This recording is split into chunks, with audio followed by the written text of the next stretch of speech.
দর্শক, আজকে আপনাদের জন্য একটা ব্যতিক্রমধর্মী ভিডিও নিয়ে আসলাম।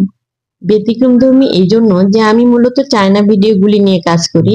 আজকে দেখাবো আমাদের দেশের ঐতিহ্যবাহী একটা ফসল, সেটা হচ্ছে সিলেটের ঐতিহ্যবাহী গোয়ালগাদ্দা শিম। তো এই গোয়ালগাদ্দা শিমটা কেন ভিন্ন, দেখুন পুরো ভিডিওটি দেখলেই বুঝতে পারবেন কেন আমি বলছি যে গোয়ালগাদ্দা শিমটা ভিন্ন। এই শিমের বৈশিষ্ট্য হচ্ছে একটু চ্যাপ্টা আকৃতির এবং এত সবুজ শিমটা। আর মূল বৈশিষ্ট্য হচ্ছে এর গুড়া থেকে ধরা শুরু করে শিম, গুড়া থেকে পুরো আগা পর্যন্ত এত পরিমাণ শিমের ফলন হয় যে কেউ দেখলে এখানে অবাক হয়ে যাবেন। এই সিজনে যদি আপনি সিলেট আসেন তো দেখতে পাবেন জমির পর জমি এখানে এই শিমে পরিপূর্ণ। এখানে মূলত এই শিমটাই প্রধান ফসল, অন্য কোনো শিম খুব একটা করে না।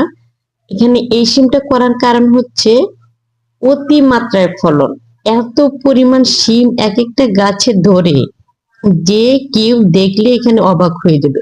গাছের গুড়া থেকে একদম পুরো গাছ ভর্তি শিম থাকে। কি পরিমাণ শিম আপনি দেখতেই পাচ্ছেন আপনারা, মানে পাতা দেখা যায় না, এত পরিমাণ ফলন এখানে হয়, এই শিমগুলির হয়। আবার অন্য অন্য অঞ্চলের শিম থেকে এটা তফাৎ হচ্ছে, এটার স্বাদটাও কিন্তু একদম ব্যতিক্রম। দেখুন কি পরিমাণ শিম ধরেছে, মুঠো ভর্তি শিম আর শিম, এই কথাটা এখানেই খাটে। তো একদম ভিন্ন আর ব্যতিক্রমধর্মী এই শিমটা দেখতে কেমন লাগলো দর্শক, অবশ্যই লাইক কমেন্ট করে জানাবেন আর চ্যানেলটি সাবস্ক্রাইব করবেন। আর এরকম গোয়ালগাদ্দা শিম যদি আপনি খেতে চান তাহলে আপনাকে আসতে হবে সিলেটে এবং এই সিজনে।